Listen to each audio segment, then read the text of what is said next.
So first, absolutely, and I was like, let's dig it all up. Oh, no. True. You'll never guess. So sidebar. Yes. And also, I feel like I shouldn't have to remember everything. I know. Actually, I have to talk about this. 3, 2, 1. Hi, everyone. Hey. I'm Alicia. And I'm Meredith.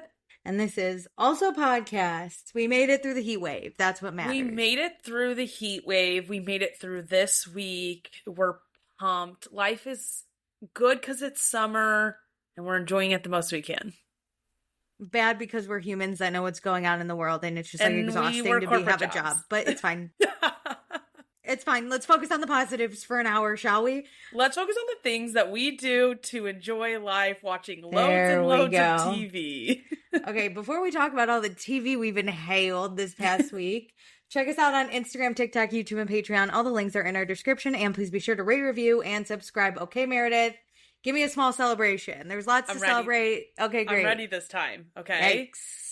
I am back fully in my Dr. Pepper addiction, and I've decided to let it run its course the entire summer. So I'm like 2 sodas a day these days. Whoa.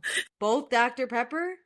Oh, yeah. That I am a purist on type of Dr. Pepper and only a Dr. Pepper person. Every once in a while, you can hit me with a Coke if there is no Dr. Pepper, but I am obsessed with it, and I think about it, and I think about when I'm going to have my sodas, because I will limit myself to 2 cans, and that's it.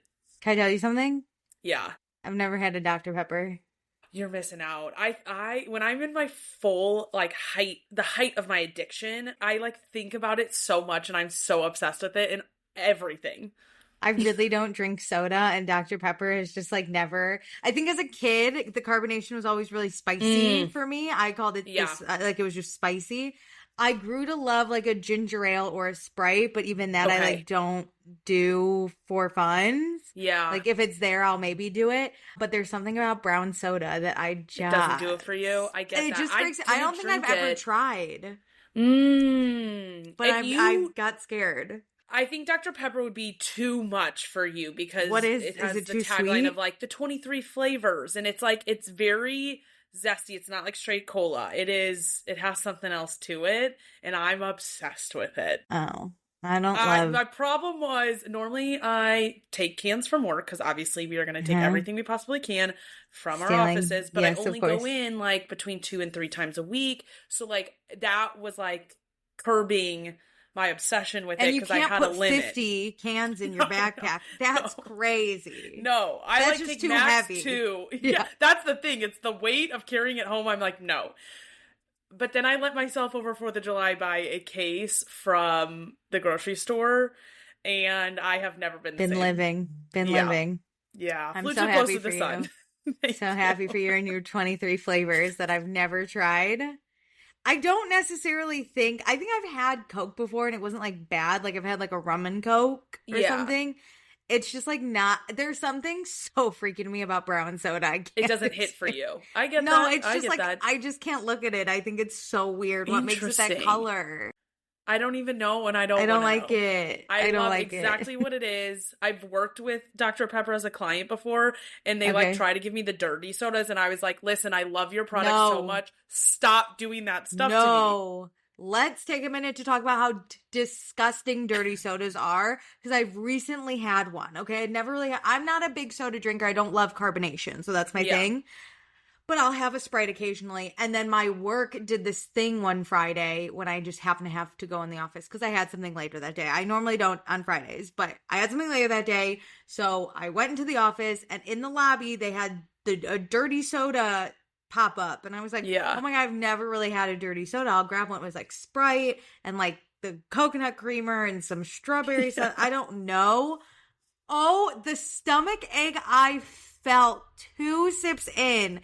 The amount of sugar. I don't know how the Mormons do it. I love sugar. I love sugar. You can convince me to do one of those, because I'm just going to call it a mocktail too. It's ones with a strawberry syrup and a seltzer water and making a concoction. But when it comes to a dark soda, I find that extremely weird. Whoa, it's a lot. Those sodas are disgusting. It's not for me. And if it's for you, that's great, because I'm obsessed with my drink and you can be obsessed with yours, Sure. but do not put your coconut cream in my Dr. Pepper. No, thank you. That sounded very sexual, but I am so for real about leave my Dr. Pepper alone. I just want it as is. It did weirdly sound dirty, but also like not. It also was weird. Anyways, what's your small celebration? There's so many I could pick from. That's exciting. If you had asked me Wednesday, I would have told you I'm suicidal. But now a lot has changed in a few days. Okay, it's quarter end. This isn't my small celebration, but I made it through. I'm done. Wednesday at 8 p.m. I was done. Huge. But I want to instead shout out that this July 4th weekend, it was so hot, like unexplainably, like caliente, I cannot explain. 100 and something degrees in New York. The buildings make it feel like 400 degrees. I'm not exaggerating. Because everything radiates heat. So when you have heat coming at you, not just the sun, it is so hard to explain to people how the city just traps heat. It's terrible. And on Friday, I had spent 1 hour on my roof just because the most toxic thing about me, I love to fry my skin. I love to tan. I always wear suntan lotion, but I love to tan.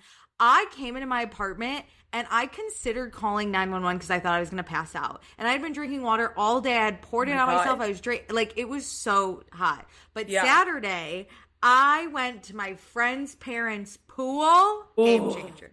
I haven't been in a pool in you know how when you grow up, you just like your friend has a pool, so you go to the pool on the hot day? Yeah. I haven't had that in such a long time.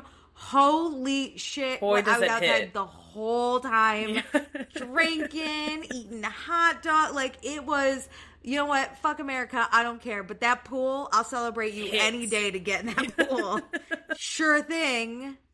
Oh my God. That pool was the best. And I got so tan, but it was to the point that I looked at myself and I went, I don't even recognize me. So, and that's not good because that means I have skin damage. So I'm a different race. No, as long as you put on sunscreen, like you can still tan and not get skin damage. Yes, but I was a different race to myself, and I'm already brown, and I was like, you're already a person of color, and you're like, damn. I was like, I've gone to a different race. So we have rated in. We've been hiding from the sun. We did our big one. We did a big one, and now we got to calm. And I'm going to Costa Rica in a week, and that's going to fry me. So I just need to, protect my skin right now. You need to coast with your skin the rest of summer. Because, oh my God. But I was so happy. I love when I get to the point in summer, I'm like, you know what? Let me just lay outside. I'm so hot everywhere. I might as well just be laying outside hot and enjoy it. Like half naked at this point. Yeah. 100%. Oh, I love a pool. Anyway, bitches love a summer. Bitches love a summer. Oh, man. I bet she loved July 4th because she's MAGA. Anyway, it's fine. Oh, goodness. Everyone is, apparently. Who knows? Except me. We're not, so that's good. No. All right. But anyways. Should we get into news? Yes. Can I start? Yes. Have you heard of cleated rivalry? No. Okay. Are you ready for this? Okay, have you been I'm keeping ready. up with FIFA at all? There's a lot of FIFA shit. Mm-hmm. The U.S. got, lost, and probably rightfully so, because everything Donald Trump touches dies, turns to death. Yeah, so good luck there. But coming up, I believe Saturday, I think is if I'm right, Norway versus England. England, yeah. And I found out that there's a man on Norway with the one with the Amanda bun. Yep. And a man on England. I think it's like Holland or something like that, but yes. Sure. And then a man on England. And they play together in their club teams, but now they're facing off against each other. Did you see this? I think I have gotten sent this edit of them in the club. Yeah. It's like AI. No.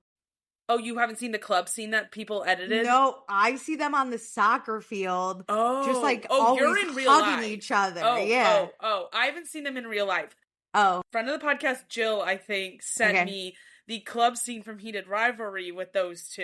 Okay. And I just assumed we were putting any athletes in, in this scene. They actually have it on the field, too. They are, so they play for the same team. Yeah, Manchester City, I think. Okay, sure. I don't know. All I know is They are besties, okay? One gets in a fight, the other is right there. They're hugging after goals. They're always next to each other. Besties for the resties. And now they're playing against each other. Now they're and people rivals. they're commenting cleated rivalry. And I was dying. It's like the opposite storyline of Shane and Ilya, because Shane and Ilya start as rivals, go to the same team. We go to the same team. Now we're rivals. This is friends to rivals to lovers, I think. We haven't hit the lovers part yet. Friends to lovers to rivals. But still lovers. But they're not lovers yet. But friends we don't know. to rivals. Listen, why am I going to make an assumption? You're Either right. way, I don't know. Right. We've been wrong before, you know what I'm saying? But it can happen behind the scenes. People didn't think Shane and Ilya were lovers for 10 years. And look at those fictional men. It worked out. So maybe these. But yeah, cleated rivalry on Saturday, everyone. I'm locked and loaded. Can't wait. Yeah. Also, with the star from Norway, have you seen the discussion about his Birkin bags? No, what's happening with his Birkin bags? He has the most insane collection. And so people have been going through his like photos of him getting off planes while he's in his regular, England soccer team, if it is Manchester City. Like the press photos of him like traveling. And he has like $500,000 worth of Birkin bags. It is like, but not even, because obviously we already know those are expensive. They're like glorious ones, like hard to find ones. Like it's like, I respect his game with his travel You bags. know what? A man needs a hobby. Hell yeah. Some men like to murder women. He likes to collect bags. I'm gonna give it to him as I'm good good hobby. With that. The latter. Good hobby. No, that man though with the bun, he looks like he just eats, sleeps, and breathes balls. You know, he's like football all the time. He's a freak of nature, this guy. I would be scared to see him coming. But he also seems like Norway. the nicest. Ooh. I'm on Norway's side. I'm rooting for a kiss. I don't care who wins.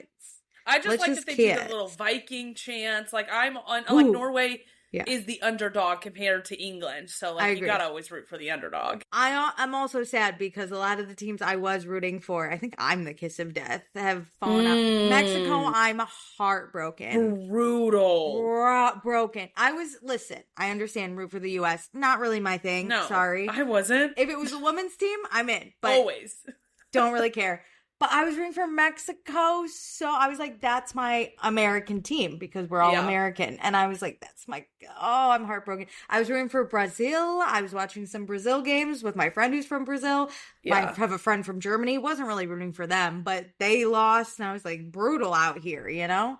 But Spain's still in it, and Portugal, and I think they play each other, which seems racist. They just played, and Spain won. Yeah. Oh. I am Spanish, but they're the conquerors, you know, so. Toronto Dump was like ragging on Spain because they beat Portugal because he just met, God, what's that guy's name? Oh, why can I? Ronaldo? I'm his name. Yeah, Ronaldo. Okay. And of course he like went on his rant about how they're bad people, and it's like, this is a sporting event. Okay, there can be bad people in sports, but like just because you beat another team doesn't make you a bad person. Like, it's a game. Relax. Who's bad? Spain? Spain. And somebody in the comments was like, oh, probably because he found out they speak Spanish and he hates people. Oh, even though they are white Spanish people, they speak Spanish isn't like that. Wow, okay. Because it is, I mean, I was talking to my mom. I am Spanish and I am Mayan. So I was going for both, but I was rooting for Mexico more because the Spanish were the conquerors. And, you know, but now does my allegiance lie with Spain? I do like Spain. I'm here for Spain. And we can't hold people to what they did thousands of years ago. We should focus on what they're doing now, which is why the U.S. deserved to lose, for sure. 100%. Karma's even back then, it's not like we were amazing. But either way, I'm just here for the vibes. And whenever somebody's ready to host a finals party, I'll be at that bar. I'm in. I love FIFA vibes. I'm in now, I think. A soccer fan. I didn't know it was this intense. Although also not rooting for Argentina. Heard they're terrible people. Interesting. I've learned a lot about different countries and their origins through FIFA. People are telling me a lot. Argentina has a very dark history with like dark Afro Latino people. And so I was like, not cool with that. Yeah, I think anywhere that was colonized doesn't have a great past. Yeah, it's not going great. I don't think most countries have great pasts. Yeah, but I think this one is pretty terrible. I think this one's still kind of prevalent, like more than a lot of other countries. Like I think it's still happening. Like has it moved past or tried to be better? Yes. Even though we did bad stuff as America, there are changes that, as a whole, we've made some progress. They're trying to take it away, but yeah. No, I think this is still prevalent. Ooh. But you know what? Either way, I'm here for the vibes. Go Spain, go Norway. Hey, shout out. I don't really care, honestly. I'm just here for I'll vibes. decide in the moment who I'm voting for whenever the games happen, if I happen to be watching. Call me when someone kisses another boy on the field. I'll root for them. There Hell you yeah. go. Hell yeah. Cleated rivalry, baby. Cleated rivalry. Okay, do you want to go? I do. I have a decent list. Ooh, okay, hit me, because I think they'll probably overlap. Okay, let's talk about fun stuff with the Emmy nominations that came out. Summer House Season 11 got an Emmy nomination. This kind of annoys me because this happened with Vanderpump Rules, which I think did have great editing to it. I don't feel like Summer House deserves it, and I feel like it got it just because of the scandal, and I don't like that. I agree, because honestly, it wasn't that great an overall season of stuff. It was like, okay, it was good. It was fine, but like fine. Emmy nomination worthy? No. A bit much. No. If you're not going to give it to season 1, because that shit was awesome, you can't give it to this. But wait, what season of Vanderpump was it? Was it 10 that got it? 10. It was their scandal season 2. But that had a lot of editing where they... Remember when... I think it was Lala told that story and they rewinded it back. Yeah, that was a good... Same with Katie. Like, it was like the Katie moment with Todd where he was like, Sandoval in the jacuzzi. And then the finale... Oh, wait, that was season 11. But either way, like, those editors did a lot more work. Well, I was going to say, and that was the season where, like, everyone kind of became single, right? Like, the divorces were finalized. Like, we were on the street. Like, everyone was...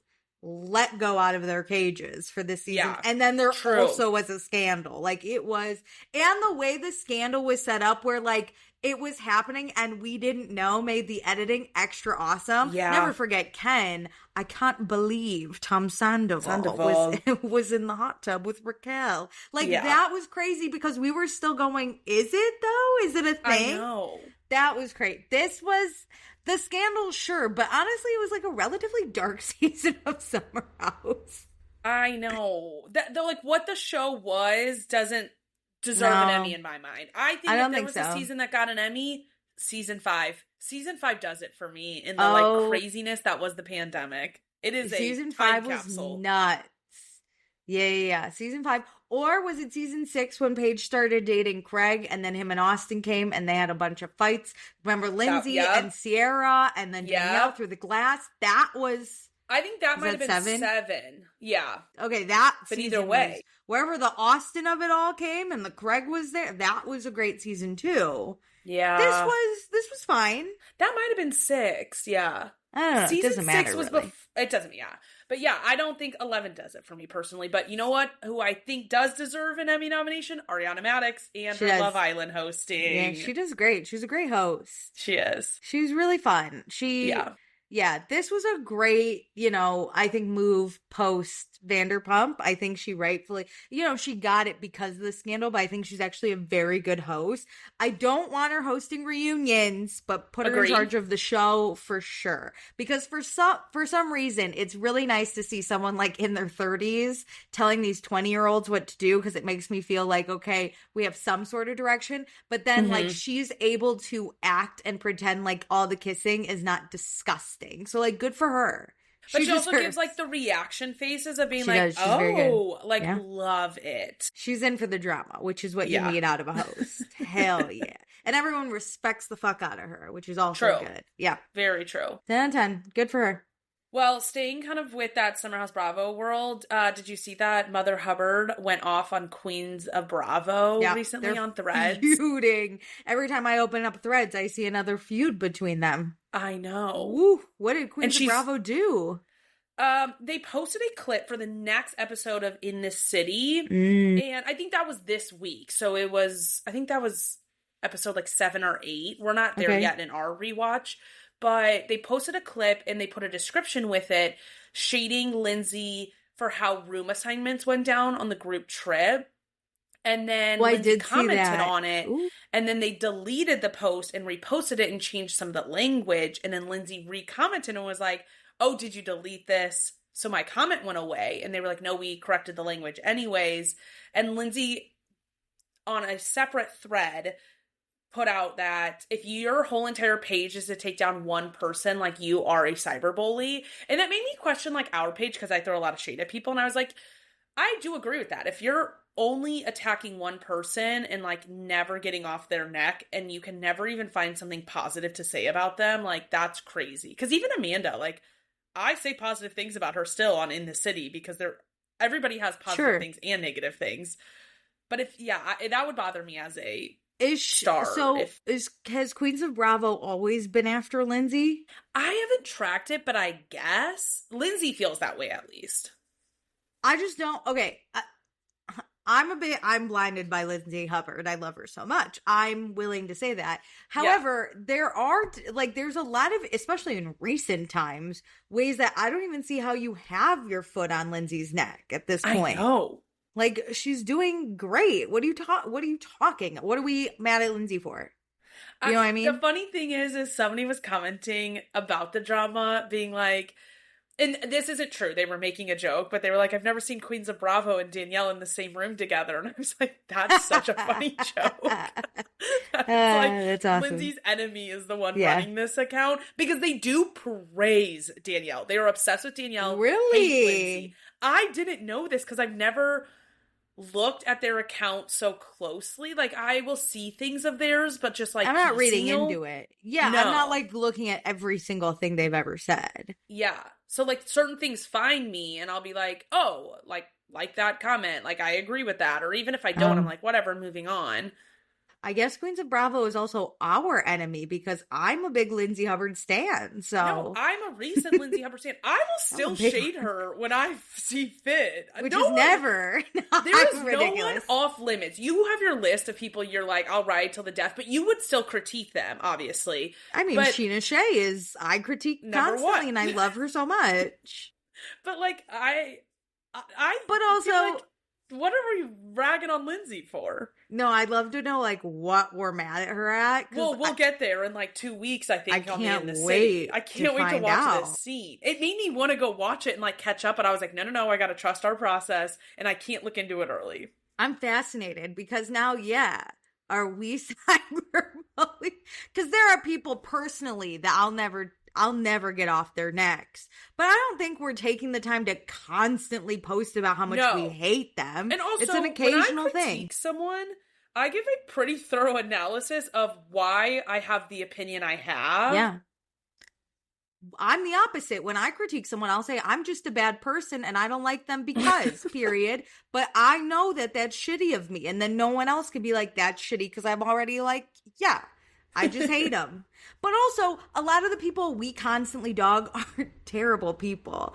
That's a thing. I'm also critiquing an action you're taking, I feel like, rather than just blanket statementing that you're a bad person. Like, I think we're always open to somebody proving us wrong. Kenny's a good example. Like, you hate Kenny, but when we saw in the episode we watched recently that Kenny is, like, suffering with his grief, it's like, you can still see that in him. And it's not like you're on him for that, you know? Like, no, we're not so hateful towards people that we'll just critique anytime they show up on screen. No, but I guess that's what Queens of Bravo is doing to Lindsay. That's crazy, because I would only do that with Jax, and I still kind of find him funny, but like, I hate him. We laughed at his jokes. Like, I hate him, but like, yeah, he was funny. Yeah. I mean, I think there are the dangerous people. Like, Jax I will say blanket statement, probably an overall terrible person. 100%. Period. But we're also not constantly every day being like, we got to go send out our Jax post about how much we hate him. You could just ask me. Same thing with like, I don't know. I'm going to mention him because he's enemy number one for me, Nick Viall. I'll bully him till the sun blows up. But like, also, he's not constantly on my mind because he's irrelevant. What's Queens of Bravo up to? Like, what are they? What's their day job? Do I need to go through this account more and really track? Tomorrow's a rainy day in New York City. I got nothing to do. I'm down. It's funny because I'm very online, but I think because we are like technically content creators, I don't like look at what other people are saying because I don't want it to inform my opinion. Agreed. I want to have my own opinion. Like I'll scroll threads and just see what like general discussion is from a larger group. I'll come up with my opinion first, and then I'm like, am I right? I'm not going to one account and like scrolling them ever. No. I'm just like, I'm letting whatever comes to me. My algorithm does the job, and I'll just decide if I like it or not. I guess I do want to peek, though, because Queens of Bravo, how dare you come for one of my tops? Like, that's one of my protected. You definitely need go look, and then I only see when Lindsay responds, I think. No, that's what so many people in the comments were saying. People are like, who do you think you are? I only see this when Lindsay interacts with you. No, literally. Lindsay, stop commenting because I'll never see Queens of Bravo again. They're my enemy now. I'm with you, girl, 100%. I've seen them a lot, though, recently, too, because they've been doing threading with DirecTV on their account, and they put their opinions, it's like a paid sponsorship thing to get like DirecTV more followers on their threads. Who even has DirecTV anymore? I until steal my parents, so my parents do because I need it. We got rid of our DirecTV in like 2006. Comcast, baby.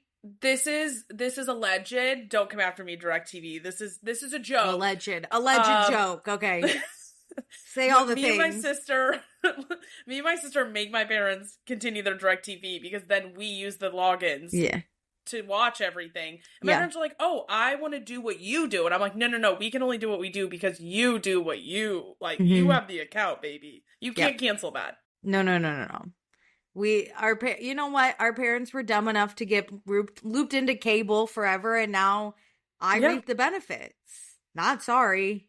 It's expensive. You don't have to grow up with this. These costs in your early 20s, this shit didn't account. My mom once did cancel our cable, and my dad had a lost knip shit. Well, my mom's like, we're all on Netflix, Hulu, like whatever. So she like downgraded our subscription, and I couldn't watch Bravo, which was bad for us and our podcast. I was like, fuck. I think I asked you and I had to get your DirecTV because I was like, fuck, dude.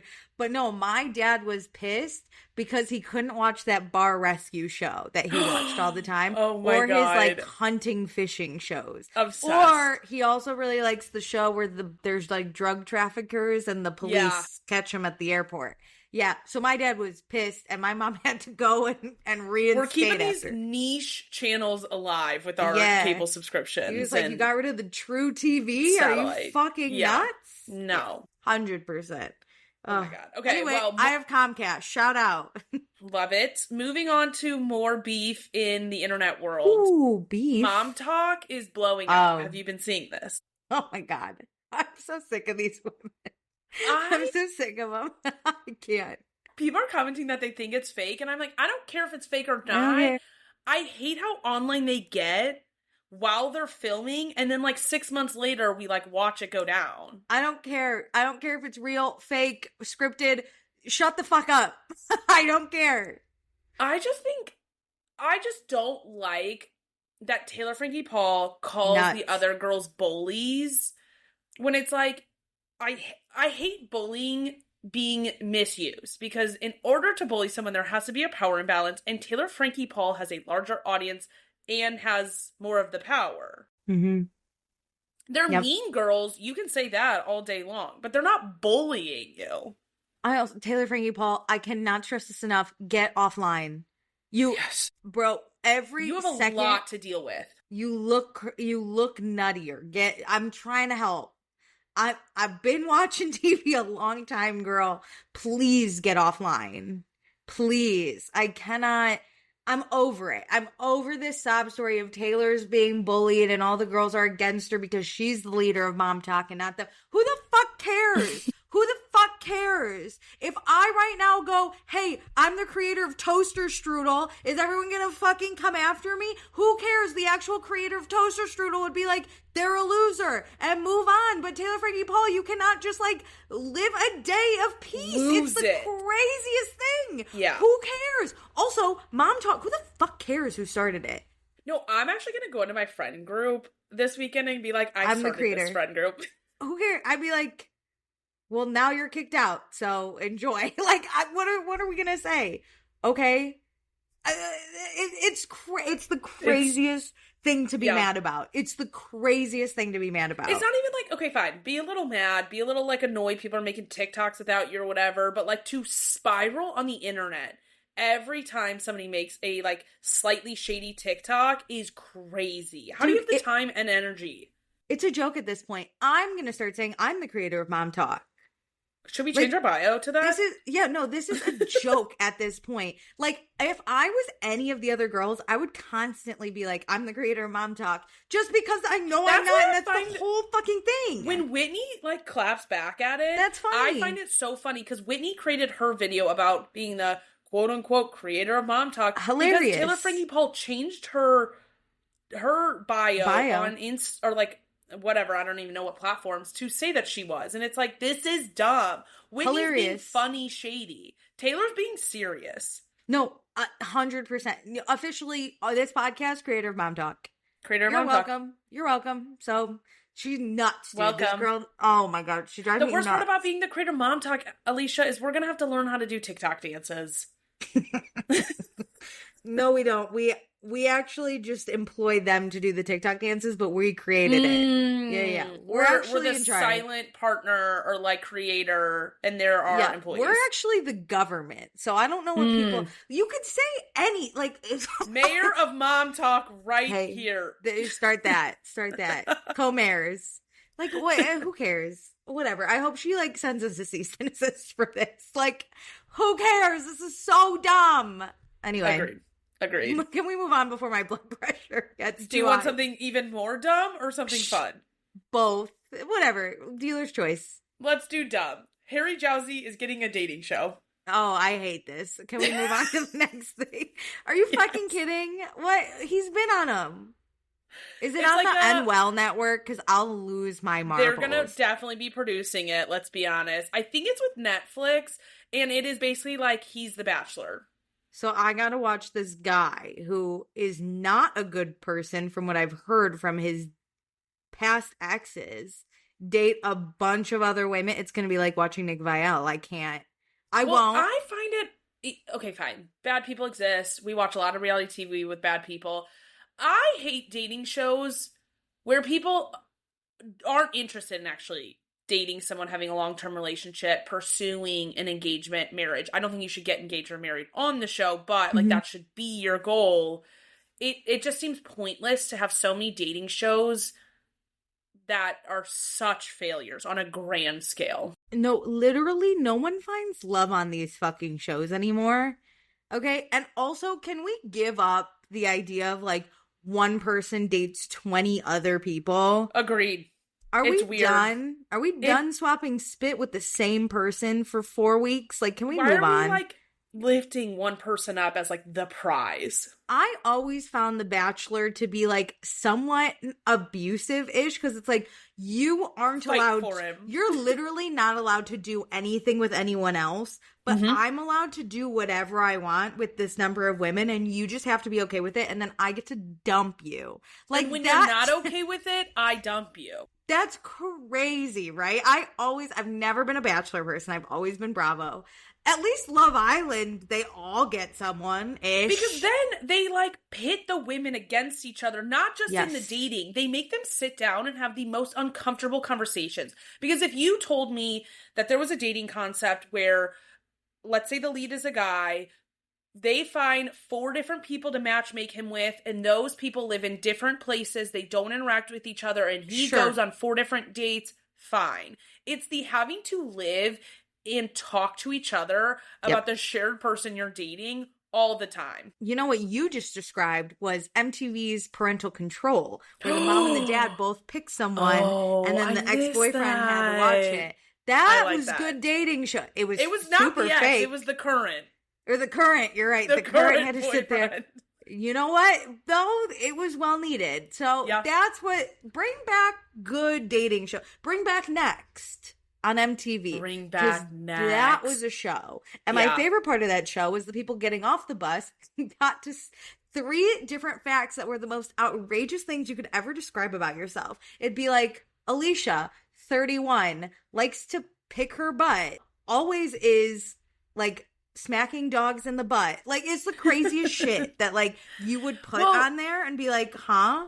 That show, there was multiple people dating one person, but while there was power with the lead, I'll call them, the people dating the lead also had a power balance, or like it was an equal power balance because the daters could take money, and so they could also play a game with the lead. Yes. And it wasn't one-sided. Your time was never wasted. If you were nexted immediately, you got to leave and you got $1.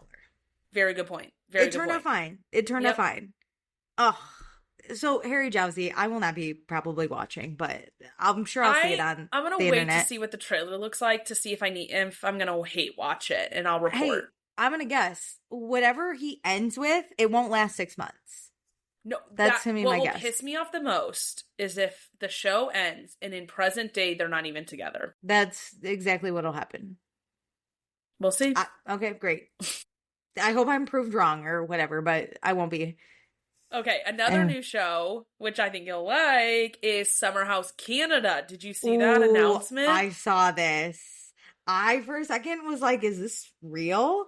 And why are they doing this to us? But okay, I'm in. We're going to have to figure out how to get a high-U subscription, though, because they're the ones producing this, and it's going to be like Real Housewives of London, where it's not on Peacock until way later. So that might just, but if no one can watch it, do we just wait till it's way later in the US? I know, but like I would love to see that. No, I know, same, but I don't like that Canada and like Europe are going to get it and we don't. I don't like how there's no overlap, but I'm going to continuously blame the government forever, but maybe HBO Max will pick it up. Like Crave. They have I think, a direct partnership with Peacock for this stuff, since they're buying the name from them. Can Peacock just hurry up and give it to us? It's like, I get it if you were going to give it to me like a day or two delayed because like you're going to let it go live and then you're going to dump it on Peacock for US, but why, like, Real Housewives of London is coming to Peacock this summer, and I think it aired like a year ago. Wait, what's coming this summer? Real Housewives of London. Oh. Is being dropped on Peacock to compete with Stassi's House of Stassi. It's dropping the same day her show is. Nice. But they aired that like a year ago to the high subscribers. See, it's like, but if we cover it and no one can watch it because no one has high-u here. Oh, I see what you're saying. But I think that's why people would want us to cover it. Maybe. We'll decide. Figure it out. As more information comes out. We got to figure out how to get to Canada first. Actually, we just moved to Canada for the 8 weeks that it's airing. Hey, let's figure it out. Hey, it's an option. You know what? Hey, I'll leave the country. One. They gotta have a visa for 8 weeks or something. Yeah. We could do it. That's basically all. Anything else? Do you have anything? No, can we get to watching? We're not reading. Yes, I'm not reading. Yes, My brain's fried. Boop. Skip. We're going to watching. Hopping over reading. You go, because I know you said you have something you want to talk about. Meredith, let me paint a picture for you. Okay. It was quarter close. And yes. From this Monday, Tuesday, Wednesday, I was working from the hours of 8 a.m. to about 10 to 11 p.m., depending on... Obviously, somebody's dream, especially during summer. Yeah, it was fantastic. And one day, it was really rainy, and I was like, I don't want to watch a show. I don't want to watch Bravo when it's rainy. I would rather watch a movie. And I was like, what movie to watch? And so I went on to Amazon Prime, because I was like, they probably have some movies or something. Like, maybe She's the Man is on there. But then I saw this movie that we've talked about, but I don't really know about it. And when you talked about it originally, I didn't really clock it. And I told you about the second movie and you were like, I already watched the first and I know you watched the second. And so I was like, you know what? I'm going to watch these movies so I could talk to Meredith about it if they're good. You watched both of them? Yeah, I watched My Fault Good. and Your Fault, London. Yeah, I watched both. And let me tell you something. I was like, if they're bad, I just like won't even bring up that I brought it up or that I watched it. The most terrible movies, we have to talk about them.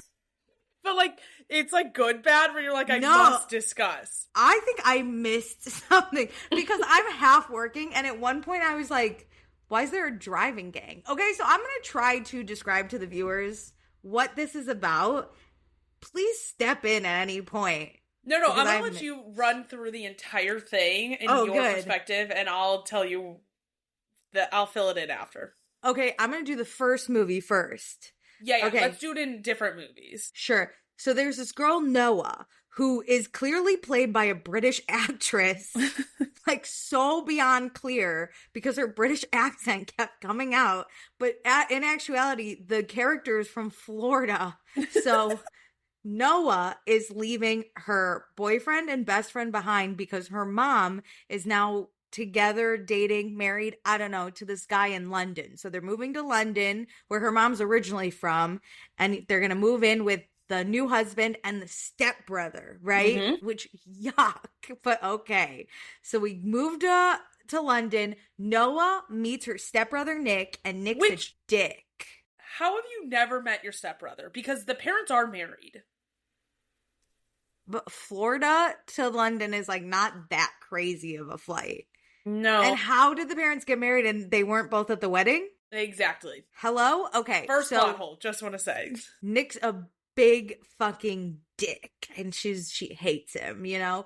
But I think we can all see where this is going. Anyway, Noah's boyfriend ends up cheating on her with her best friend, so they break up. So she's like, Nick, wherever you're going in your fancy car, I'm going to go with you. And because the new husband and stepbrother are rich, filthy. Nick got his own money. He like sold the company or some shit. And I don't understand his world, but yeah. He sold the company because he doesn't have to go to college because he has so much money. And the dad also owns the company. So they both separately are extremely wealthy. And so he takes her to this car racing thing where we find out Noah can race fast sports cars? Question mark? Okay, so her and Nick like bond over racing and he finds that really hot. And then you can guess the step siblings get together, which is awesome. I'm hitting the high points because I can't tell you about the details. So the step siblings get together. So they're falling in love. They're racing. They're sleeping behind their parents' back. Disgusting that was a sentence. The parents not knowing is, interesting. Okay, so then this is where things get fuzzy. There's a racing gang who like steals Noah. Well, also Nick like beat one of the guys and he was like pissed at the race. Nick was into kind of boxing a little bit, but his mom made him promise not to stop fighting or he wouldn't be able to see his younger sister. You're right. There was a younger sister involved and a mom. So Nick has to stay out of trouble, right? But Nick, because he's a good fighter and racer, has made a lot of enemies. And so there's like this racing gang that's out to get Nick. And long story short, they kidnap Noah. Yep. And you find out that her kidnapper is actually her dad, the leader of the gang, who's also a race car driver. And that's how Noah knows how to race. So they kidnap her and her dad genuinely does not want to spend any time with her and is holding her for ransom. So when they're on the phone with Nick and his dad, where's mom? I have no idea. And the police, he's like, hey, I genuinely need ransom. And Noah is so frightened of her father, the race car driver, murderer. I don't know what he did. Doesn't matter. To jail at some point because I think he did something to her previously like this. Or like she may have been in the car as a kid when he was like racing or something. Or like there was something where she was involved. But it wasn't her choice. But would would that make you extremely scared of your father if he just drove fast with you in the back seat? If my dad was part of a racing gang and somehow I got put into a precarious position He held and you then for he ransom? goes to jail. This is before the ransom. No, what if this is the second time he held? I don't know. He maybe. did something. He but did I something just and don't she know. was there. They didn't really explain it well, but you just know that she hates her dad. Her dad used to be in jail. She thought her dad was in jail when she gets abducted. Yeah. He has a lovely American accent, I'll say, the dad. I believe that one. Anyway, so yeah, Noah's being held for ransom by her own father. And then Noah's like, oh my God, you know what? In one of the races, I like lost a car or something, but it has a GPS. So I'm going to go find Noah by myself and not tell the police. I'm going to fight. Oh, yeah, Nick says that. He This is realizes like he can find her. Yeah, it's like the Fast and Furious. So he goes and he saves Noah and stuff. Did I get it? Yeah. And then let's end the movie really quick. Noah and Nick are together, but their parents have no idea. They have like an inkling. They're like, that would be weird if our kids, like, they were confused why Nick was like so concerned, and then they just chalk it up to he cares about her as a sibling. Yeah, that's family, baby. No So they're one like, cares "There's about no a step way." sibling like that. That Who you would do just that? met less than a year ago? I don't think so. There are some friends I really wouldn't even. First of all, if my sibling got held for ransom by my father for some reason, I don't have a step sibling. So if my actual sibling, I'd be distraught. Would I try to fight my father and his racing gang off myself? No, because that would probably kill both me and my sibling. So exactly. That's crazy. No, it was the weirdest thing I've ever watched. I will say though, the actors who play Noah and Nick, chemistry, these two step siblings. Chemistry. But it freaks me out because they are step siblings, but they have chemistry. I know. It pisses me off when it is working, and then I have to constantly remind myself that this is weird family dynamics. Yeah, okay, so what did I miss? We're this racing gang. That's it. The racing gang, though, was the minions, I'm going to call them, were enemies of like Nick, or like on the competing kind of like racing gang that he often competed against anyways. Yeah. Okay. But it never got to like taking somebody hostage, obviously. That was just when the leader showed up. The dad knows those people or like gets involved with those people. That really wasn't explained. But like it wasn't like the dad's minions. It's like the dad went and found this competing group. Great. It was like, I'll pay you money to abduct my daughter. Did the dad die? What happened to him? Ooh, that I can't remember. I don't think he dies. I think he just goes back to jail because they did that race basically through the city where they're like running away in this car that Nick saved her in. No, it was lovely. I would like to shout out, though, a lovely quote. Well, it's not a direct quote, but when Nick and Noah are talking, Noah's opening up about her dad to this guy. And she is talking about how, like, her dad's bad. You know, she's like, my dad's bad. And Nick's like, that doesn't make you bad. And she goes, but I'm half of him. Girl, no. Shut the fuck up. What are we talking about? That's the thing. It's not like him? It's not like it's like a disorder he has, so you're worried you have it, and like genes wise, you're concerned. It's like, hey, just because your dad's like a murderer, just because your dad holds people hostage, doesn't mean you're gonna do the same. So Noah always tries to have this air of like, I'm dark. And I'm like, girl, cut off. Like, you need to stop it with the dark eyeliner. Like, we're good. We're fine. Luckily, we're good. That doesn't carry over into the second film. Oh my God, the second film was wild. Okay, so Your Fault, London, was also crazy. Here's what I gathered from that. Nick and Noah are fucking, and their parents have not a clue, really. Yeah, they are together. They are in love, okay? In secret. And the happiest they could ever be. Yeah, everyone else like knows, but also like all their friends know. It's like an open secret, just not to their parents. 100%, because their parents would be pissed, which rightfully so. Yeah, I get it. also, it's not the worst thing that could happen, but it is weird. I agree. I find it, your parents are going to be more upset if you hid it from them. Yeah. Than if you just came out with it and said, I'm fucking my step-sibling, and this is this. Like, you're not going to do anything about it. I feel like the parents wouldn't react as harshly. 100%, because it's not incest. And you all didn't grow up with each other. You met at like 20? Yeah. 18? I don't know. It doesn't matter because they're soon not going to be under the same roof, which surprises me that Nick is filthy rich and doesn't have like his own place, but maybe he also does. It's hard to tell.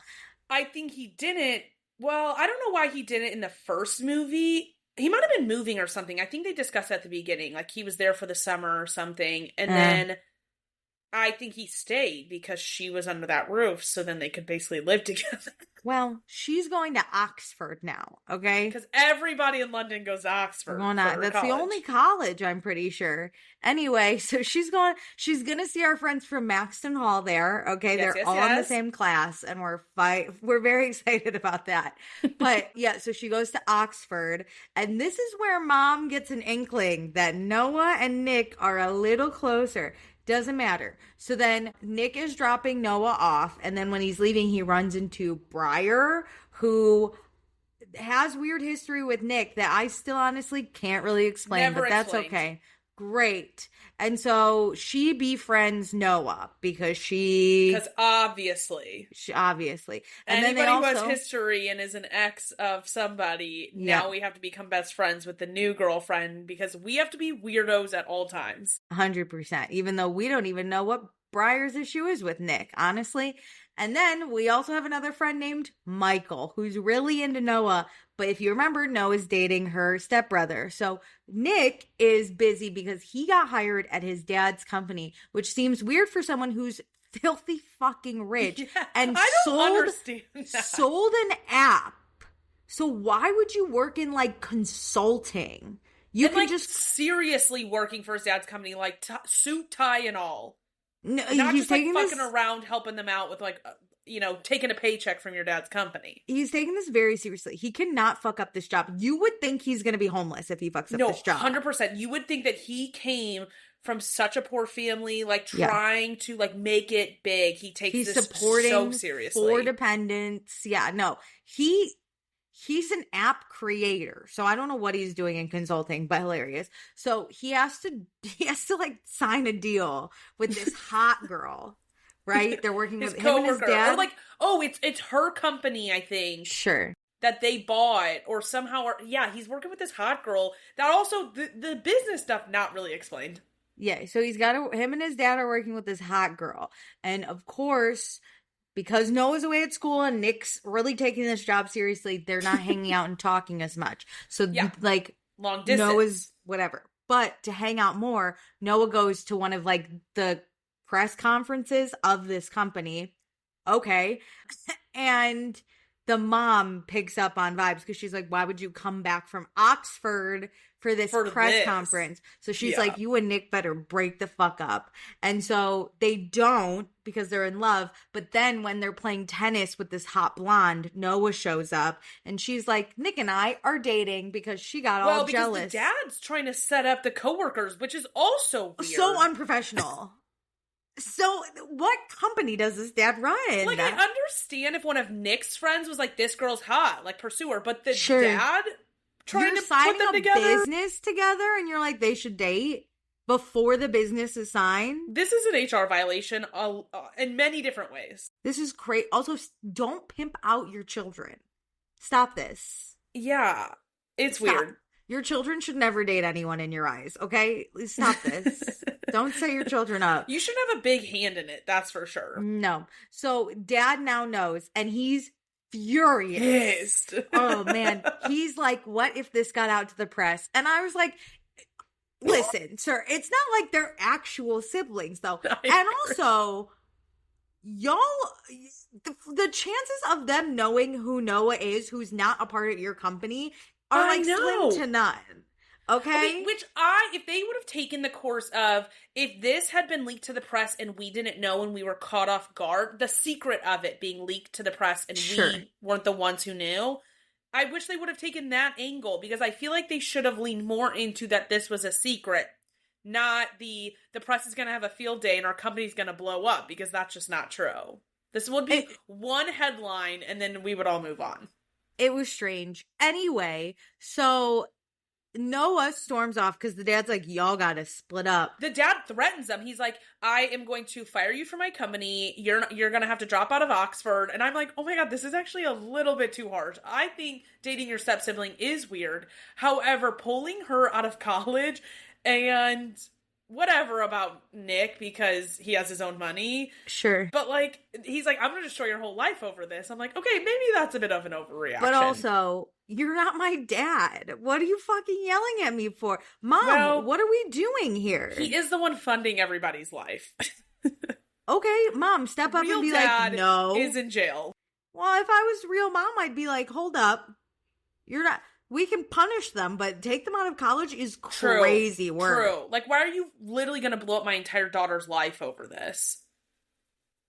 The mom was like, I told you, you should break up. Let's just take away her car or something. Why are we taking her out of college? That's so true. Is like, take away all the luxury items in their lives, but like, keep her in her education. Don't give her extra spending money. Just give her her tuition, her books, and her board. And then...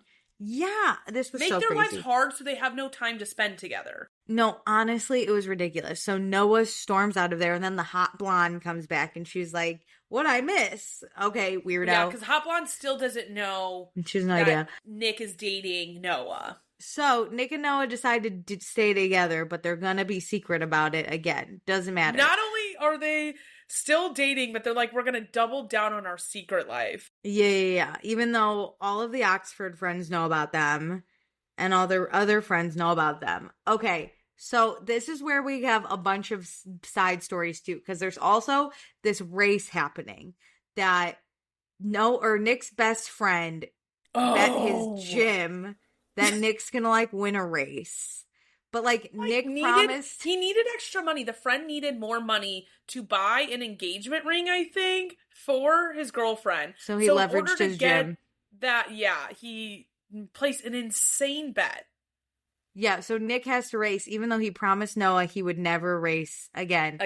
But he does, right? And then... Noah shows up and, like, gets mad at him, and he loses the race. And then the friend, like, is so upset. And so Noah's like, oh, it's because the guy racing, Nick, cheated. So Noah's like, how about double or nothing? Oh, and then Nick's like, oh my God, you can't race, but she's gonna. Also, we have the relationship. So Nick's trying to close a deal with this hot blonde who he gets drunk with when he should have been calling Noah. Noah's at like a Halloween on a business trip. Yeah, they go on a business golfing trip, which was crazy. And then Noah's like hanging out with Michael. And so they're both jealous of the other one because whatever. And so they get in a big fight. There was a missed call. Nick was supposed to call her before going to bed and he doesn't. Sure. I'm trying to think, like, I know there's another race and I'm trying to think, like, Nick and Noah break up because of or they like take a break. I forget what it is, but she goes to London. They have a conversation and she is upset with Nick. I got it. I think you go on. So they're broken up and then Noah is going on that race, but she brings Michael. And, I got it. And Nick, where was Nick? Oh, I got it. Okay, yes. So they're like fighting or whatever, but they're still together, but Noah's like pissed off. So she's going to go to this race now because she's got to do it. Even though she promised Nick she wouldn't, she's going to go to this race. She brings Michael.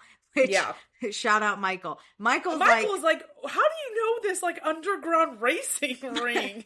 Michael, bless him. He's like, should we be here right now? And she's like, shut up, Michael. Meet me at the stand over there. And so she gets in the car and whatever. Nick's trying to get a hold of what's her nuts? Noah.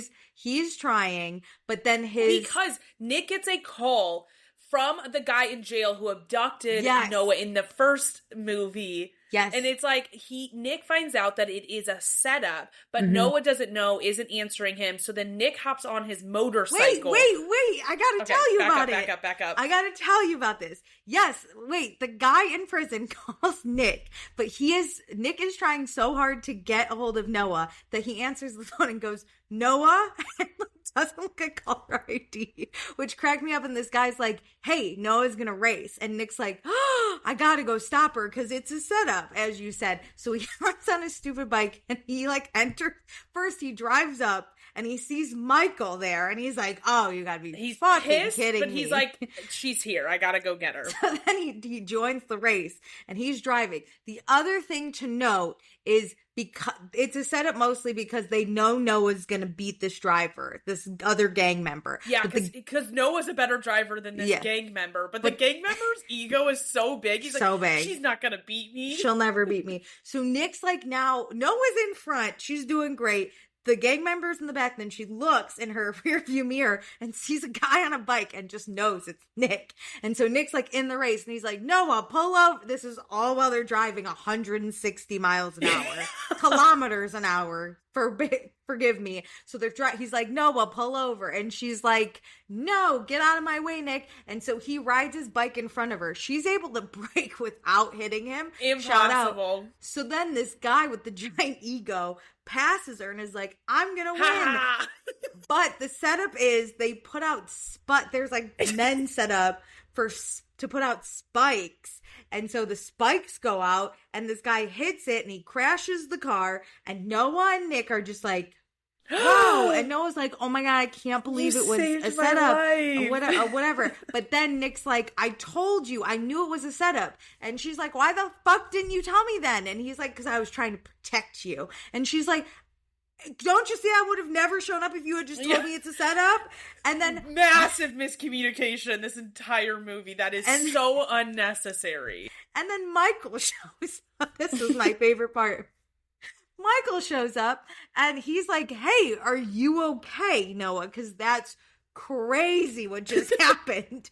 I've never left Oxford before. Oh, yeah, Michael was like, I'm going to go to the finish line. I'll watch. Yeah, he saw the car and he was like, are you okay? And she's like, Michael, give me a second. I'm like, damn, dude. And so she's arguing with Noah. You dragged him here. What?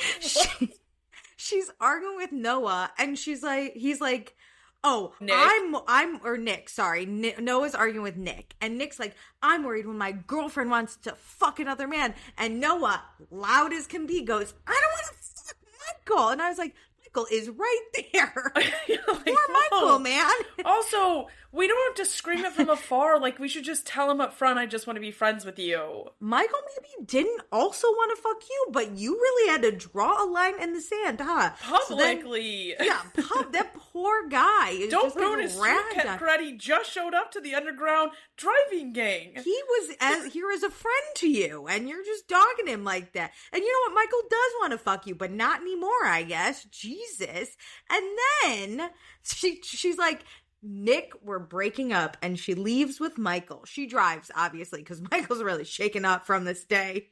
And then they go back to Michael's dorm, I guess, in Oxford, and they end up fucking. So I guess she did. No, not yet. Not yet, because what happened? They go back, she's sad girl. They're both sad girl. And then they both think each other is hooking up with the additional person. So Noah with Michael and Nick with the coworker. Oh, sure. Meddling girl, what's her name? Briar.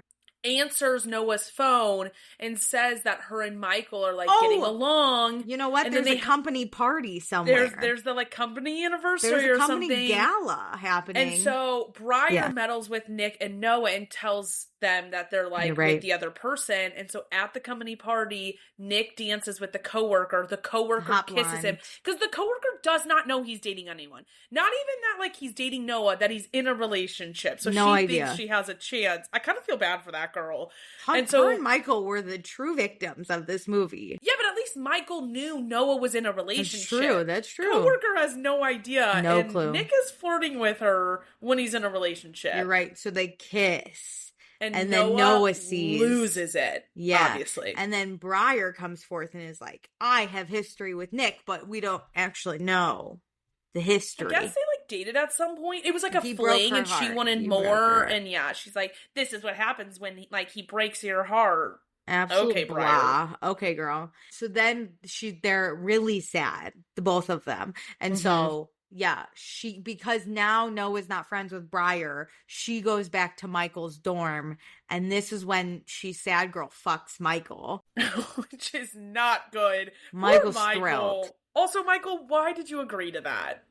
Michael knew. He heard her say, I don't want to fuck Michael. He had to. He wasn't that far away. But also, Hello. like, she's not actually into you. To be like a pity fuck, stand up for yourself, Michael. Michael did want to fuck Noah. So then Noah wakes up the next day. She's like, fuck, I slept with Michael. I didn't even want to. But she grabs his jacket and walks home barefoot, I might add, to her dorm where Nick is sitting there distraught. He's like, I've been up all night waiting for you. Sad. And then he gets up and she's like, this isn't good. Right? And so then he's like, whose jacket is that? And then Michael starts calling and Nick is pissed. And Noah's like, Nick, no, don't, And somehow then, Nick knows where Michael lives. for sure, because it's Oxford and the addresses must be public. And so he takes his stupid bike to Michael's house and he beats the living shit out of Michael. I don't even know if words were exchanged. I just know he beats the living shit out of Michael. And then, I don't know, must call the police on himself. Because then he's sitting on the curb. On the curb? No one knows where to go. She goes to Michael's apartment to find Nick. And she's like, oh my God, Nick. And he's like, Noah, I'm so sorry. And then the police show up to arrest him. And then it ended. And I was like, yeah, what the fuck happened? There's a third movie. Is this based off a book series? It's based off a book series, and they already did a version. It's in, I think, Italian and set in Italy. It's like whatever the words of like my fault are in Italian. And so like this already exists. There's a version, but then they made an English version because God forbid we watch things with subtitles based in London for us English speakers. What the hell was that? I know. He just beat the living shit out of Michael and then called the cops on himself. And then it ended. Once I started to be like, holy shit. And then it went to play. And I was like, well, hello? Something that's crazy for me is that Nick is the first to be told that something is happening with Noah and Michael. But by Briar, why would he ever believe Briar? He knows she's gotten close to Noah to piss him off. That was your one hole in the plot. But I'm just like, really? You're gonna go make out with your coworker? Weird on its own. Because Briar said she moved on. It's been like 5 days. I still have a lot of questions on the biker, or not the bike, the car gang. They're trying to make it like, I love the Fast and Furious movies, okay? If we're going to talk stupid car movies, I've seen all of them multiple times. I love that franchise. Yeah. It's awful. They sent a car into space, okay? Like, I've seen a lot. And this was so dumb. I couldn't figure out the plot. As far as the racing went, I get the main plot is siblings fucking each other, okay? I got that. But the side plot, and also this gym and proposal, I was like, the gym we're racing for the gym. Movie too. What's this guy from prison trying to kill Noah, and why? I can understand just in the simplest form of it, the racing. It's like it's their hobby, whatever. But the minute we add the rival gangs, the prison, the people in prison, the bets into it, I'm like, hey guys, let's find other hobbies. Let's like drag race at night. What's the beef with this guy from prison and Noah? He's the one who got arrested after the kidnapping of Noah. Sure, but so he wants to kill her? So now he's upset that he's in jail for his own actions. My thing is, where did the beef start? Wouldn't he want to kill Nick? Because Nick's the one that found Noah was helplessly held for ransom. No, I agree. I think they're trying to get after Nick by killing Noah. Killing that Noah. Will hurt him more. Oh, yeah. I just wonder why the beef? Where did the beef start? Where's the beef, you know? Like, I get being angry you're in jail now, but how did it build up to this? Is the third one Our Fault London? Yes. When's that? Probably next year. You haven't fucking... I'm going to forget this whole movie franchise. This was terrible. Except I'll never forget the chemistry of these step siblings. It was hot. When they kiss, I'm like... I'm done. Oh, because there was a scene when they're hooking up in his apartment, and he's like, you're mine. Yeah. I was like, this is hot. I was like, they're not step siblings in my eyes. This actress, she's lovely. She is so British, dude. At one point, she was yelling at Nick, and she goes, "Stop it!" And I was like, "Oh my god, you got to work with a dialect coach. I'm not believing you're from Florida for a second." Or like when you have a bad take, let's not use that and let's redo it. Stop it, girl, girl. Yeah, Florida? I don't think so. Anyway, also the actor who plays Nick, when his hair isn't dyed, I don't think he's as hot as when his hair is dyed in the movie. Because they just had Obsessed Fest for the Prime shows and movies.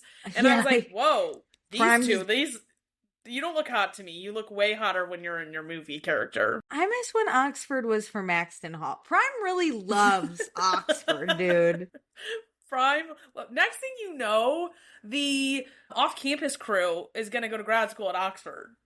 The Summer I Turned Pretty is going to Oxford, I think. The movie's them going to Oxford, I think. I don't even know if they were in whatever. Tell me about something else, because I want to forget about step siblings. Okay, can I tell you? Oh my god, this got a 4.7? You gotta be fucking kidding me. People are obsessed with it. That's how I found it, is it was like discussed so much in the like book to movie adaptations. And I was like, the fuck is this? I always saw, people make edits on TikTok about, like the book boyfriend they're in love with. He was always in it. Nick was. And I was like, who's Nick? Whatever his last name is, starts with like an L. And I was like, what? So I finally turned it on and I was like, oh, good God. So I wonder if it's a good book to movie adaptation. But if you haven't read the books, the movie just doesn't like hit. I will say I found the Italian one, and this man is hot. Colpa mia, colpa tuya, and colpa nuestra. Yeah, that one. I like colpa Those have been mia. out for a while. Those are also on Prime. I tried to watch it, but because I've already watched the London version first, I just already know the plot, so it doesn't hit. No, that man's hot. Anyway. Okay, tell me about something you're doing. Can I tell you what's been going on in the Valley? Yeah. And ruin your day? Yes. Okay. I was looking up Nick, sorry, without the dyed hair. So, in the Valley this season, the issues with Danny... Well, let me pause. You watched season 2 of the Valley, yes or no? I've seen it all except this new season. Okay. So, the issues from last season with Danny being weird, carrying over, We've moved past him roping Jasmine and Melissa, but he still continues to be weird when he's drinking, but he also is that same way when he's not. So I'm going to make it very clear that it isn't necessarily the drinking. And so a big discussion around the group is that Danny's still being weird. He makes people feel uncomfortable. It does happen when he's drinking. He's now hiding his drinking on multiple occasions. Lies about it to the group. Bravo's not letting him get away with it. Like, they are clocking when he has a drink in his hand and he doesn't think cameras are on him. Or in Brittany's house, there was a White Claw found in a bathroom upstairs, and Bravo literally pulled the footage, and Danny said he never drank a White Claw that day. He wasn't drinking, or he wasn't drinking White Claws or something. And then Bravo found footage with him with the White Claw and that flavor in his hand. I do think it's a problem when you're drinking alone in a bathroom at a party. Absolutely. Absolutely. And at Zach's housewarming party, he said he wasn't drinking. He made a big to-do about how he wasn't going to drink at the party. And then Bravo catches him pouring a drink for himself. And then people asked him after the fact, was he drinking? And he lied about it to their face too. So it's not just like he's like, oh, I'm not going to drink, and then ends up drinking and changes his mind. After it, like a day or two, when people confront him about it, he's still lying about it. So obviously the topic of his drinking is brought up, and that is what confuses, I'm going to say confuses, because I know Nia and Danny do know what he's doing, or like do know his faults, and they're trying to hide it. But when there's arguments, they try to double down that it's the drinking and like, why can't he have a drink and why can't somebody be messy when they're drinking, because everybody else in this cast does get messy too. And it's like, that's not the problem. I mean, that is a problem, fine, if like people are messy drunks and you have to deal with them, but that's not the problem that we're trying to talk to you about. But nobody in the cast will be straight up with Danny, and there's a few reasons why. One, I just think they're being little bitches and like won't confront him to his face. Two, when you do confront him, Nia pulls him away. She like gentle parents him and is like, in this latest episode, they're on a vacation in Mexico and they're having 3 different nights where it's 3 different people's birthdays and it's Danny's birthday night. And Nia pulls him out of the discussion and is like, we're not going to get angry. We're like, she like keeps saying we about things, like we're going to walk away, and is like ushering him away. And he's like, don't talk to me like that. He's like being so rude to her too. And it's like, okay, so you guys also are unable to have the conversation.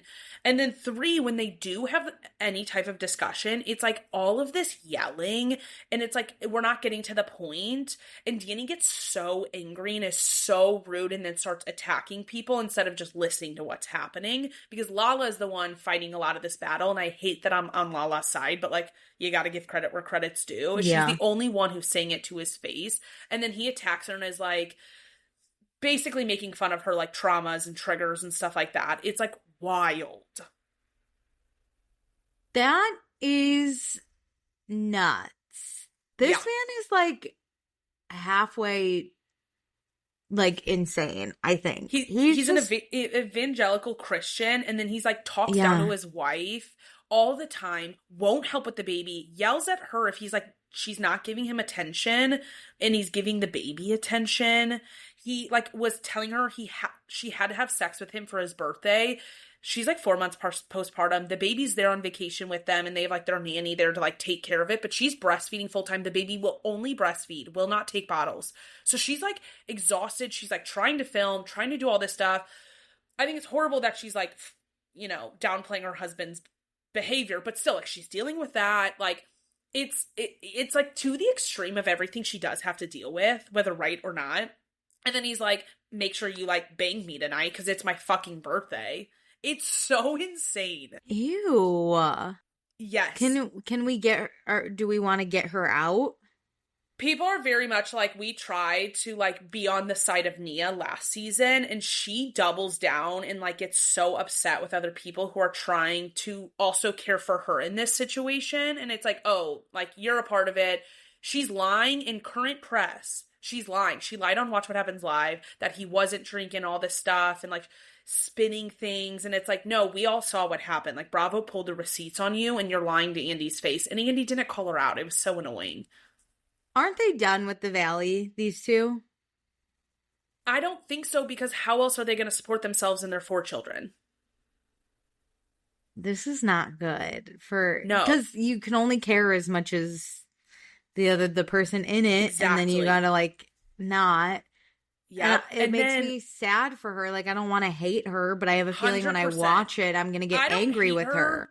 For Danny's actions. I hate her for how she is handles the fighting with other people, and she is tearing other people down to distract from her own husband's issues. And Kristen is in on it too now, and it is gross. Because Kristen's on Nia's, they're friends. Yep. And they always just say like, Danny and Nia have an amazing marriage, and Kristen looks up to it, and it's like, I want it. This is gross. Wasn't Luke kind of a fucking loser too? I think Luke is not as bad as Danny. I think Luke has a lot of missteps when being a first-time parent, but I think a lot of that could be course-corrected. Okay.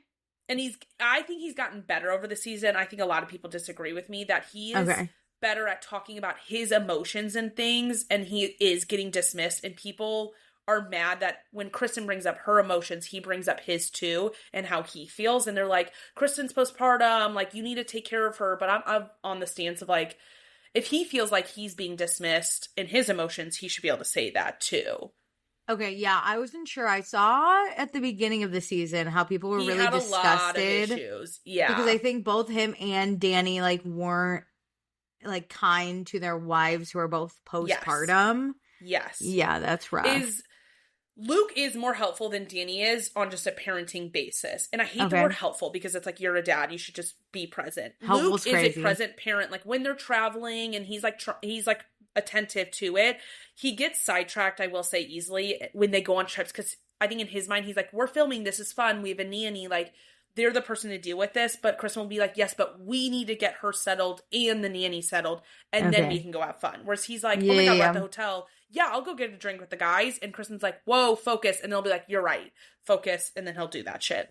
So and Lala is Danny's op. Who's with Lala? Not that she needs anyone, but... It's still Janet. It's still Brittany. You know what? My hot take has always been, I really like Janet. I've liked Janet when everyone hated Janet. She was my dark horse. They're really on Janet's neck this season, Danny and Nia, to blame her that this ever was talked about, or that this is a problem, that this is in headlines. And Janet is like, you did the thing. I just talked about it. And you're mad at me for talking about it, but let's remember you did the thing. And she's like, there would have been headlines anyway. Were there more headlines because I said something? Yeah, like she can own that and like say like, yes, I added to this and I'm sorry for your pain of, in a sense, making this bigger, but you still did the thing. So if you're not sorry and you can't address why this started, why am I apologizing? I stand by liberal Janet and her hot husband for sure. I agree. I was always of my I hate Janet was not a point for Danny and Nia. Like, I wholeheartedly think obviously they're fucked up. My thing with Janet was always Jasmine asked her to not talk about it and not continue it. And so when you are pushing things and making the victim of it uncomfortable, you have some faults too. And that's this past episode, Janet really dove into that. And it was beautiful. And I am a stan on Janet because of the like growth she's done and the reflection. And I love when I see reflection in a discussion where I see how you got there and what you did. Because Janet, trigger warning for anybody, opened up about sexual assault she experienced when she didn't say the age, but she said school. So I'm guessing like a younger middle school, high school age. And that somebody touched her inappropriately and she just viewed it as like a hookup when she was of that age. But her mom really was there for her and got her in therapy, and that they couldn't even really afford therapy, but her mom worked overtime to make sure that she kind of got through this. And so when this happened to Janet last year, she felt like she couldn't speak up about it in her experience. And so she really was vocal, I think, to stick up for Jasmine and try to hold Danny accountable. But that was like somewhat misplaced because she was using her own trauma, obviously, to like work through Jasmine's, and like that's not okay, but she could reflect on that and see that. And so she's like, I'm not sorry for calling out and addressing what you did wrong, but I'm sorry for how I handled it because how I went about it was not okay. And I'm like, there we go. Wow, love it, Janet. That's incredible. It was beautiful. Oh, I love Janet. Beautiful. And honestly, Janet really doesn't get involved at the Danny stuff much. Like, when it's like speak when spoken to, when it comes to her table, she obviously will address it. But she really stays away specifically from Danny because she's like, he makes me uncomfortable. I don't like how he behaves. I don't like him. So like she stays away from him. Danny cannot keep her name out of his mouth. He like loses it. Like I said, it was Danny's birthday night in this last episode. Janet didn't go on the boat where they all celebrated Danny's birthday. Okay. Lala stayed behind with her, so she wasn't alone. And they were able to have a great day on the boat. They didn't really talk about Janet, and I think that was an appropriate decision from Janet's side.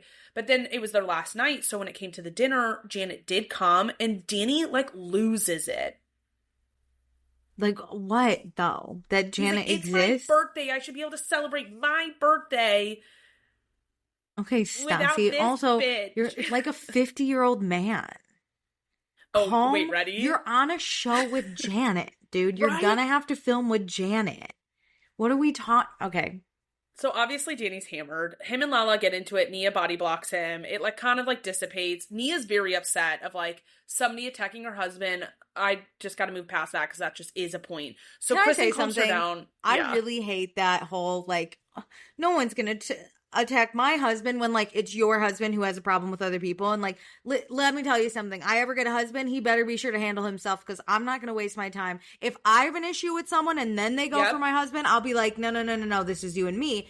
But if my husband's I'm busy. That's the thing. I got if your husband shit to wasn't do. involved and is being attacked for no reason, like nothing happened, or Sure. like, is it like in Housewives world, like the husbands really aren't on the show? I get that, where it's like, this is a me and you thing, this is our show. Danny's a member of this cast. Like, you can have conflict with Danny without Nia literally body blocking between, like, wouldn't let Lala talk to Danny. Then he's not ready for this show, you know? Get off my show. Get off my show.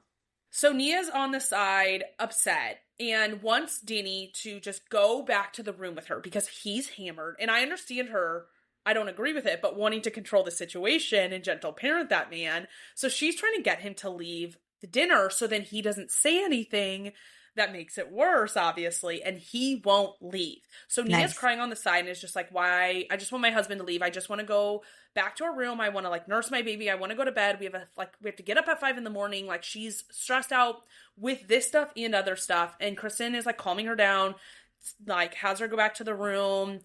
Danny will not leave. Will not leave. He sits down at the bar alone, orders another drink, and in his confessional cries about how he couldn't go to bed with his wife and that's all he wanted, even though he is the reason he didn't go to bed with his wife and end his night with her, is he needed another drink. But he tries to play it off like Lala caused a fight between him and Nia, and that's why they didn't go to bed together. Yeah, big loser behavior right there. And Kristen, don't be on the wrong side of history, girl. It's bad. Like, and not even just in the show, like in people's comments. It's like active. Kristen, here's the thing, girl. There was a long time that I didn't have your back, and then I thought you were vindicated, but I will go back on that decision in a second. Don't think. No, it's hard because I'm like listening to her book right now, and it's like, oh, you never got over your male-centeredness and this obsession with a marriage, and so you idolize this marriage when that shouldn't be the thing. You should idolize you shouldn't idolize anybody's marriage or partnership, but like, I understand looking to a successful marriage or a healthy one and saying, I like qualities that they have, I want to implement that into mine. But she always talks about it, about like tearing down the marriage. And it's like, no, like, I'm not attacking your marriage because I have a problem with your husband and how he behaves. Also, if it's a bad marriage, it's a bad marriage. You don't have to see one marriage and be like, that's the one. I know. That's and that's the one you choose? I know. That's the marriage. Oh. It's Can I ask a question?